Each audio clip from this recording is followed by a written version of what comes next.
تین ایسی نمازی عورتیں جن کی نماز ان کے منہ پر مار دی جائے گی۔ حضور صلی اللہ علیہ وآلہ وسلم نے فرمایا، تین ایسی عورتیں جن کی نماز ان کے منہ پر مار دی جائے گی، وہ عورتیں یہ ہیں۔ بسم اللہ الرحمن الرحیم۔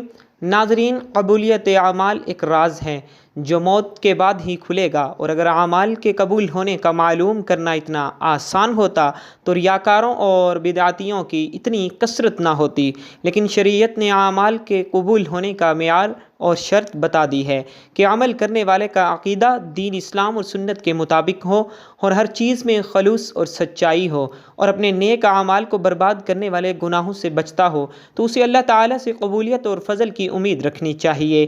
نیکیاں قبول یا ضائع ہونے کی علامات اور ہدایات کے لیے ارشاد فرمایا، جس میں انہوں نے حج کی سعادت پانے والوں کو کہا کہ کائنات کو بنانے کا مقصد اللہ کی عبادت ہے، اور عبادت کی قبولیت کے لیے محنت اور جد و جہد ضروری ہے۔ چنانچہ بے ایمان ہونے کی وجہ سے کافر اور منافق کا کوئی بھی عمل آخرت میں فائدہ نہیں دے گا، لیکن انہیں دنیا میں پورا بدلہ دے دیا جائے گا۔ عمل کی قبولیت کے لیے سنت کی پیروی لازمی ہے۔ اخلاص کا مطلب یہ ہے کہ نیکی کرنے کا مطلب اور مقصد صرف اللہ کی رضا ہو، جس کے لیے خلوص نیت بہت اہم چیز ہے، کیونکہ نیت کی وجہ سے چھوٹا عمل بھی بڑا بن جاتا ہے۔ انہوں نے یہ بھی کہا کہ ایمان اور تقوی کے ساتھ نیکیاں، نیکی کے لیے دلی رغبت، نیکی پر ثابت قدمی اور انسانی اعضاء کا صحیح سلامت رہنا نیکی قبول ہونے کی علامات میں سے ایک ہے۔ اگر انسان کو بندگی کی اصلی پہچان مل جائے تو اسے اپنی ساری زندگی کی عبادات بھی ناچیز نظر آئیں۔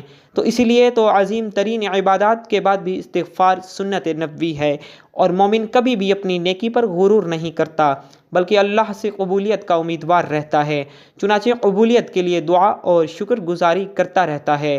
شکر کرنے پر اللہ کی طرف سے قبولیت کا وعدہ ہے، لیکن کچھ ایسی عورتیں ہیں جن کی نماز ان کے منہ پر مار دی جائے گی، کیونکہ وہ عورتیں نماز تو پڑھتی ہیں، اور جنت میں جانے کے لیے ان کے صرف نماز پڑھنا کافی نہیں ہے کہ وہ جنت تک انہیں پہنچا دے، کیونکہ وہ ایسی عورتیں جو نماز خوب پڑھتی ہیں، خوب روزے رکھتی ہیں، اور ایک روزہ نہیں چھوٹتا، لیکن ان کی نماز کا کوئی فائدہ نہیں، اور ان کی نماز ان کو جہنم کی آگ سے نہیں بچا سکتی، کیونکہ وہ ایسی نیکیوں کے ساتھ ایسے گناہ کرتی ہیں جو ان کو جہنم میں لے کر جائیں گے، کیونکہ آپ صلی اللہ علیہ وآلہ وسلم نے فرمایا، دو چیزیں اسلام نے ہم کو دی ہیں، پہلی ہے حقوق اللہ، دوسرا ہے حقوق العباد۔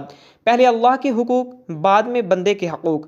اللہ کے حقوق میں نماز، روزہ، زکوٰۃ اور حج ہے۔ اس کے بعد جو حقوق العباد ہیں وہ بہت مشکل ہیں، کیونکہ اگر حقوق اللہ میں سے آپ نے کوئی ایک حق ادا نہ کیا اور اس کے بعد اللہ تعالیٰ سے آپ توبہ کریں تو اللہ تعالیٰ معاف فرما دے گا، کیونکہ وہ غفور الرحیم ہے۔ لیکن اگر حقوق العباد میں سے کسی حق میں پامالی ہو گئی تو حقوق العباد کی معافی نہیں ہے۔ ناظرین، اب ہم آپ کو ان عورتوں کے بارے میں بتاتے ہیں جن کی نماز یا کوئی بھی نیکی قبول نہیں ہوتی۔ رسول اکرم صلی اللہ علیہ وآلہ وسلم نے یہ بات بھی بیان کی تھی، جو عورت جوان ہو جائے جب تک سر پر دوپٹہ نہیں ہے اس کی نماز نہیں ہوتی، اور آپ نے یہ بھی فرمایا، جو اپنے بالوں کو نہیں ڈھانپتی ان کی نماز قبول نہیں ہوتی۔ رسول اکرم صلی اللہ علیہ وآلہ وسلم نے یہ بھی فرما دیا، اگر کوئی عورت مسجد میں جاتی ہے عطر اور خوشبو لگا کر، جب تک وہ غسل نہیں کر لیتی اس کی بھی نماز قبول نہیں ہوتی۔ اس لیے فرمایا، اے عورتوں کی جماعت، تم میں سے کوئی مسجد میں جانا چاہے تو خوشبو لگا کر نہ جائے، جب تک یہ غسل نہیں کر لیتی یہ نماز یا عبادت قبول نہیں ہوگی۔ حدیث کے الفاظ ہیں، تین ایسے لوگ ہیں جن کی نماز قبول ہونا تو دور کی بات کانوں سے بھی اوپر نہیں جاتی۔ نمبر ایک، غلام مالک کی اجازت کے بغیر دوڑ گیا، اگر وہ جا کر تہجد بھی پڑھے گا لیکن اس کی کوئی بھی نماز یا عبادت قبول نہیں ہوگی۔ نمبر دو، ایسی عورت جو اپنے خاوند کو ناراض کر کے رات گزارتی ہے، اس کی بھی نماز قبول نہیں کی جاتی۔ نمبر تین، ایسا انسان جو لوگوں کو نماز تو پڑھاتا ہے لیکن لوگ اس کی امامت پر خوش نہیں ہیں، اسے پسند نہیں کرتے۔ شرط یہ ہے کہ کوئی شرعی سبب ہو، ویسے مزاج کی بات نہ ہو۔ ایسا انسان اگر کسی سبب کی وجہ سے لوگ اسے پسند نہیں کرتے تو ایسے انسان کی نماز بھی قبول نہیں ہوتی۔ حضرت ابو ہریرہ رضی اللہ تعالیٰ عنہ سے روایت ہے کہ آپ صلی اللہ علیہ وآلہ وسلم نے فرمایا، تین لوگوں کی نہ نماز قبول ہوتی ہے اور نہ کوئی نیکی اوپر چڑھتی ہے۔ نمبر ایک، بھاگے ہوئے غلام کی جب تک کہ اپنے مالک کے پاس نہ آ جائے، اور ان کے ہاتھ میں اپنا ہاتھ نہ دے دے۔ نمبر 2، ایسی عورت جس سے اس کا شوہر ناراض ہو۔ نمبر 3، مست شرابی کی جب تک شراب کا اثر ختم نہ ہو جائے۔ اس حدیث کے فائدے میں لکھتے ہیں، مرد عورت پر نگران ہے اور عورت اس کے ماتحت ہے۔ خدا کے بعد عورت کے لیے شوہر ہی ہے۔ والدین کے حق پر شوہر کا حق غالب ہو گیا۔ اگر مذہب میں کسی کو سجدہ تعظیمی کی اجازت ہوتی تو عورت کو ہوتی کہ وہ اپنے شوہر کو سجدہ کرے۔ حدیث پاک میں ہے، عورت کے لیے اس کا شوہر جنت یا جہنم ہے، کیونکہ عورت اس کے حق کو ادا کر کے جنت پا سکتی ہے۔ جس کا اتنا بڑا حق ہو، بھلا اسے ناراض کیسے کیا جا سکتا ہے؟ پھر خدا نے جسے رفیق حیات بنایا ہے، زندگی بھر کا ساتھی اور معاون بنایا ہو، دنیا میں جس کے بغیر گزارا نہیں، اسے کیسے ناراض رکھا جا سکتا ہے؟ اس لیے اگر شوہر ناراض ہو جائے تو اسے راضی کرنے کی کوشش کرنی چاہیے، کیونکہ اس کے بغیر دنیا آخرت میں نقصان ہے۔ حضرت عائشہ صدیقہ رضی اللہ تعالی عنہا کی روایت ہے کہ نبی کریم صلی اللہ علیہ وآلہ وسلم نے فرمایا، بالغہ عورت کی نماز سر ڈھانپے بغیر قبول نہیں ہوتی۔ اس حدیث میں نماز کے دوران سر ڈھانپنے کا حکم ہے، چنانچہ اگر عورت دوران نماز سر نہ ڈھانپے تو اس کی نماز نہیں ہوتی۔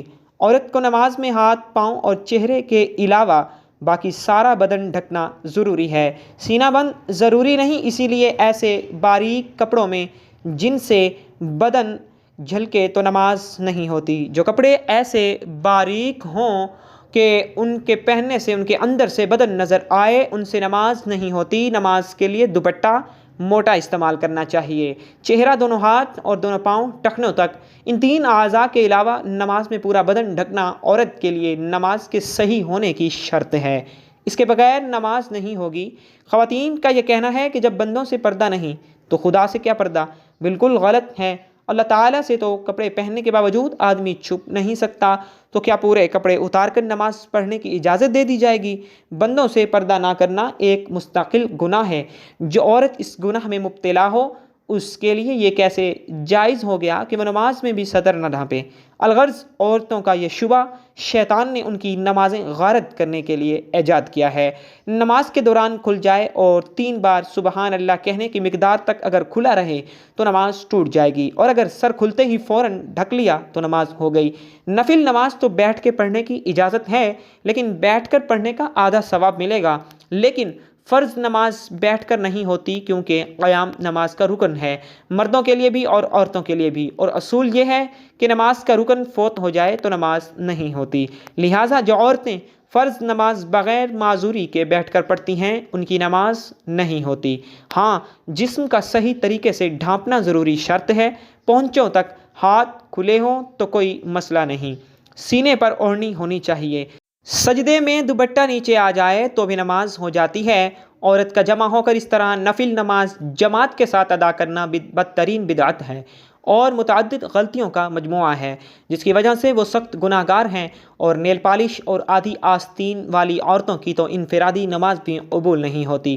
فجر کی نماز تو عورتوں کو اول وقت میں پڑھنا افضل ہے، اور دوسری نمازیں مسجد کی جماعت کے بعد پڑھنا افضل ہے۔ جمعہ، جماعت اور عیدین کی نماز عورتوں کے ذمہ نہیں ہے۔ آحیز ان حضرت صلی اللہ علیہ وآلہ وسلم کا ببرکت زمانہ چونکہ شر و فساد سے خالی تھا، ادھر عورتوں کو حضرت صلی اللہ علیہ وآلہ وسلم سے احکام سیکھنے کی ضرورت تھی، اس لیے عورتوں کو مساجد میں حاضری کی اجازت دی، اور اس میں بھی یہ ضروری تھا کہ باپردہ جائیں، میلی کچیلی جائیں، زینت نہ لگائیں۔ اس کے باوجود عورتوں کو ترغیب دی جاتی تھی کہ وہ اپنے گھروں میں نماز پڑھیں۔ چنانچہ حضرت عبداللہ بن عمر رضی اللہ تعالیٰ عنہ سے روایت ہے کہ حضرت صلی اللہ علیہ وآلہ وسلم نے فرمایا، اپنی عورتوں کو مسجد سے نہ روکو، اور ان کے گھر ان کے لیے زیادہ بہتر ہیں۔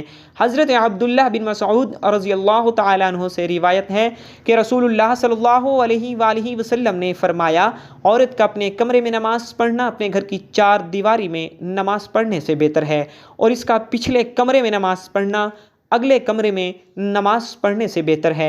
مسند احمد میں حضرت ام حمی اور سعدیہ رضی اللہ تعالیٰ عنہ سے مروی ہے کہ انہوں نے عرض کیا، یا رسول اللہ صلی اللہ علیہ وآلہ وسلم، میں آپ کے ساتھ نماز پڑھنا پسند کرتی ہوں۔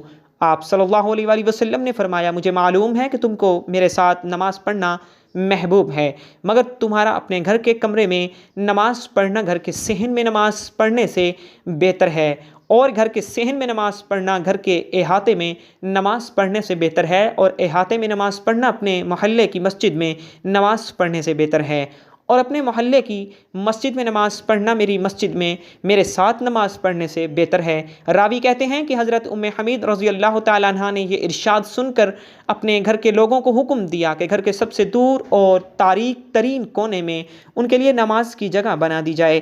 چنانچہ ان کی ہدایت کے مطابق جگہ بنا دی گئی، وہ اسی جگہ نماز پڑھا کرتی تھیں یہاں تک کہ اللہ تعالیٰ سے جا ملی۔ یہ تو حضرت صلی اللہ علیہ وآلہ وسلم کی بات تھی، لیکن بعد میں جب عورتوں نے ان میں کوتاہی کرنا شروع کر دی، جن کے ساتھ ان کو مساجد میں جانے کی اجازت دی گئی، تو فقہاء امت نے ان کے جانے کو مکروہ قرار دیا۔ ام المومنین حضرت عائشہ الصدیقہ رضی اللہ تعالیٰ عنہا کا ارشاد ہے، عورتوں نے جو نئی روش اختیار کر لی ہے، اگر رسول اللہ صلی اللہ علیہ وآلہ وسلم اس کو دیکھ لیتے تو عورتوں کو مسجد سے روک دیتے، جس طرح بنی اسرائیل کی عورتوں کو روک دیا گیا تھا۔ حضرت ام المومنین رضی اللہ تعالیٰ عنہا کا یہ ارشاد ان کے زمانے کی عورتوں کے بارے میں ہے۔ اسی سے اندازہ کیا جا سکتا ہے کہ ہمارے زمانے کی عورتوں کا کیا حال ہوگا۔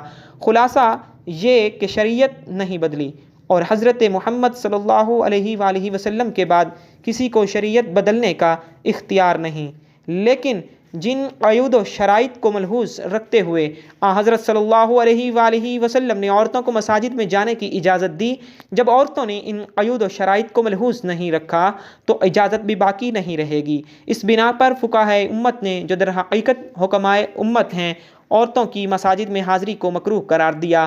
گویا یہ چیز اپنی اصل کے اعتبار سے جائز ہے، اگر کسی عارضے کی وجہ سے ممنوع ہو گئی ہے، اور اس کی مثال ایسی ہے کہ وبا کے زمانے میں کوئی طبیب امرود کھانے سے منع کر دے۔